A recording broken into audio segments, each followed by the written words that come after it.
નમસ્કાર મિત્રો, આજના આ વિડીયોમાં આપણે એક ખૂબ જ મહત્વના વિષય પર વાત કરવા જઈ રહ્યા છીએ. સુખી જીવનનું સાચું રહસ્ય શું છે?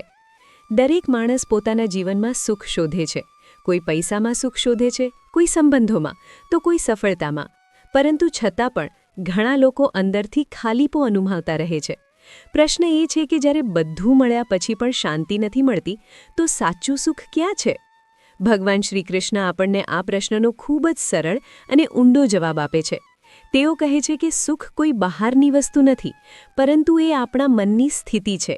જ્યારે આપણું મન શાંત હોય, સંતુલિત હોય અને સંતોષથી ભરેલું હોય, ત્યારે જ આપણે સાચા અર્થમાં સુખી બની શકીએ છીએ. બહારની પરિસ્થિતિઓ ક્યારેય સ્થિર નથી હોતી, પરંતુ જો આપણું મન સ્થિર હોય, તો આપણે દરેક પરિસ્થિતિમાં ખુશ રહી શકીએ છીએ. આજના સમયમાં માણસ સતત દોડમાં છે. વધુ કમાવાની, વધુ મેળવવાની, વધુ બનવાની દોડ. પરંતુ આ દોડમાં માણસ પોતાનું સુખ ગુમાવી બેસે છે. શ્રી કૃષ્ણ કહે છે કે આ અનંત ઈચ્છાઓ જ માણસના દુઃખનું મૂળ કારણ છે. જ્યારે એક ઈચ્છા પૂરી થાય છે, ત્યારે બીજી ઈચ્છા ઊભી થાય છે, અને આ ચક્ર ક્યારેય બંધ થતું નથી. તેથી જો આપણે સાચું સુખ જોઈએ છીએ, તો આપણે પોતાની ઈચ્છાઓને સમજવી પડશે અને તેમને નિયંત્રિત કરવી પડશે. કૃષ્ણના ઉપદેશોમાં સંતોષનું ખૂબ જ મહત્વ છે. સંતોષનો અર્થ એ નથી કે આપણે કંઈ મેળવવાનો પ્રયત્ન ન કરીએ, પરંતુ એ છે કે આપણે જે છે તેમાં ખુશ રહેતા શીખીએ. જ્યારે માણસ પોતાના પાસે જે છે તેની કદર કરે છે, ત્યારે તેનું મન શાંત રહે છે. પરંતુ જ્યારે માણસ હંમેશા જે નથી તેના પાછળ દોડે છે, ત્યારે તે ક્યારેય સુખી બની શકતો નથી. શ્રી કૃષ્ણ આપણને કર્મયોગનો પણ માર્ગ બતાવે છે. તેઓ કહે છે કે આપણે ફક્ત આપણા કર્તવ્ય પર ધ્યાન આપવું જોઈએ, પરિણામની ચિંતા કર્યા વગર. આ વાત સાંભળવામાં સરળ લાગે છે, પરંતુ જીવનમાં ઉતારવી ખૂબ જ મુશ્કેલ છે. કારણ કે માણસ હંમેશા પરિણામ વિશે વિચારે છે. શું થશે જો હું નિષ્ફળ થઈ ગયો તો? આ વિચારો જ આપણા મનમાં ભય અને તણાવ પેદા કરે છે. પરંતુ જ્યારે આપણે ફક્ત પોતાના કાર્ય પર ધ્યાન કેન્દ્રિત કરીએ છીએ અને પરિણામને ભગવાન પર છોડીએ છીએ, ત્યારે આપણું મન હળવું થઈ જાય છે. આપણે વધુ સારી રીતે કામ કરી શકીએ છીએ અને અંદરથી શાંતિ અનુભવીએ છીએ. આ જ છે સાચું કર્મયોગ. નિસ્વાર્થ ભાવથી કાર્ય કરવું અને ફળની આશા છોડવી. જીવનમાં ઉતાર ચઢાવ આવતા રહે છે. ક્યારેક સુખ મળે છે તો ક્યારેક દુઃખ, ક્યારેક સફળતા મળે છે તો ક્યારેક નિષ્ફળતા. પરંતુ શ્રી કૃષ્ણ કહે છે કે જે વ્યક્તિ દરેક પરિસ્થિતિમાં સમભાવ રાખે છે, એ જ સાચો સુખી છે. જો આપણે સુખમાં વધારે ખુશ થઈએ અને દુઃખમાં તૂટી જઈએ, તો આપણે ક્યારેય સ્થિર રહી શકતા નથી. સમત્વ એટલે દરેક પરિસ્થિતિને સમાન રીતે સ્વીકારવી. આપણે ઘણીવાર બહારની પરિસ્થિતિઓને બદલવાનો પ્રયાસ કરીએ છીએ, પરંતુ શ્રી કૃષ્ણ શીખવે છે કે સૌથી પહેલાં આપણે આપણા મનને બદલવું જોઈએ. કારણ કે આપણું મન જ આપણા સુખ અને દુઃખનું મુખ્ય કારણ છે.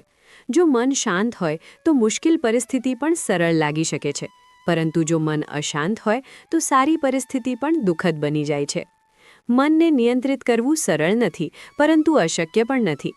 ધ્યાન, પ્રાર્થના અને સકારાત્મક વિચારોથી આપણે આપણા મનને શાંત બનાવી શકીએ છીએ. જ્યારે આપણે રોજ થોડો સમય પોતાને માટે કાઢીએ છીએ, ત્યારે આપણે અંદરથી મજબૂત બનીએ છીએ. આ આંતરિક શક્તિ જ આપણને જીવનની મુશ્કેલીઓ સામે લડવાની તાકાત આપે છે. શ્રી કૃષ્ણ ભક્તિનું મહત્વ પણ સમજાવે છે.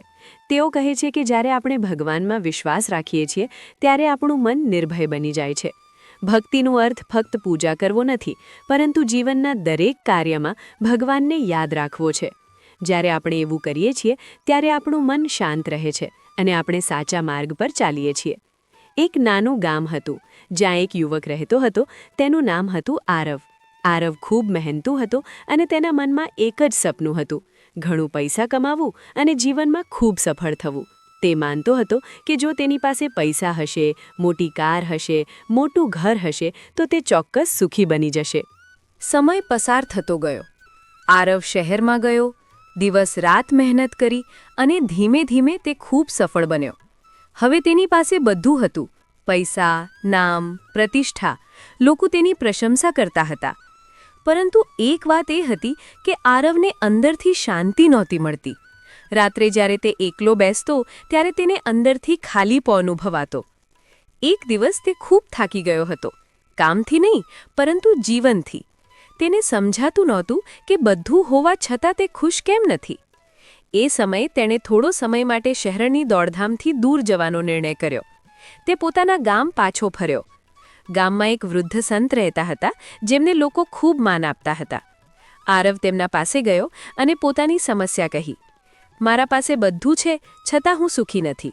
કેમ? સંતે સ્મિત સાથે કહ્યું. તમે જે શોધી રહ્યા છો તે તમે ખોટી જગ્યાએ શોધી રહ્યા છો. આરવને આશ્ચર્ય થયું.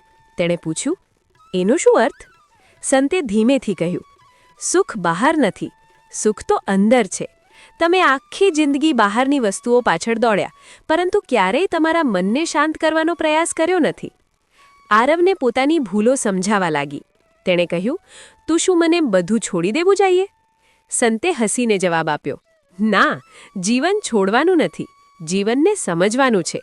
કર્મ કરવું છે, પરંતુ પરિણામની ચિંતા કર્યા વગર. જે છે તેમાં ખુશ રહેવું શીખવું છે. આરવે ધીમે ધીમે પોતાના જીવનમાં બદલાવ લાવવાનું શરૂ કર્યું. તેણે રોજ થોડો સમય ધ્યાનમાં બેસવું શરૂ કર્યું, પોતાના મનને સમજવાનું શરૂ કર્યું. હવે તે કામ તો પહેલાં જેટલું જ કરતો હતો, પરંતુ અંદરથી શાંત રહેતો હતો. એક દિવસ તેને સમજાયું કે સાચું સુખ બહારની વસ્તુઓમાં નહોતું, પરંતુ તેના પોતાના મનમાં હતું. જ્યારે તેણે પોતાની ઈચ્છાઓને નિયંત્રિત કરી, પરિણામની ચિંતા છોડીને કામ કરવાનું શીખ્યું, ત્યારે તે સાચા અર્થમાં ખુશ બન્યો. હવે આરવનું જીવન બદલાઈ ગયું હતું. તે પહેલાં જેટલો જ સફળ હતો, પરંતુ હવે તે અંદરથી પણ સુખી હતો. લોકો તેની પાસે આવીને પૂછતા, તમારા સુખનું રહસ્ય શું છે? અને તે હંમેશા એક જ જવાબ આપતો, સુખ બહાર નથી, સુખ તો આપણા અંદર જ છે. આજના સમયમાં લોકો તણાવ, ચિંતા અને ડિપ્રેશનનો સામનો કરી રહ્યા છે, પરંતુ જો આપણે કૃષ્ણના ઉપદેશોને આપણા જીવનમાં ઉતારીએ, તો આપણે આ તમામ સમસ્યાઓમાંથી બહાર આવી શકીએ છીએ. થોડું ઓછું ઈચ્છવું, થોડું વધુ આપવું અને દરેક ક્ષણને આનંદથી જીવવું, આ જ છે સુખી જીવનનું રહસ્ય. અંતમાં શ્રી કૃષ્ણ આપણને શીખવે છે કે સુખ કોઈ ગંતવ્ય નથી, પરંતુ એક સફર છે. જ્યારે આપણે દરેક ક્ષણને સ્વીકારીને સકારાત્મક વિચાર સાથે જીવવાનું શીખીએ છીએ, ત્યારે જ આપણે સાચા અર્થમાં સુખી બનીએ છીએ. સુખ બહાર નથી, એ તો આપણા અંદર જ છે. ફક્ત એને ઓળખવાની જરૂર છે. તો મળ્યા ફરી એક નવા વિડીયોમાં. ત્યાં સુધી બધાને જય શ્રી કૃષ્ણ. આભાર મિત્રો. જય શ્રી કૃષ્ણ.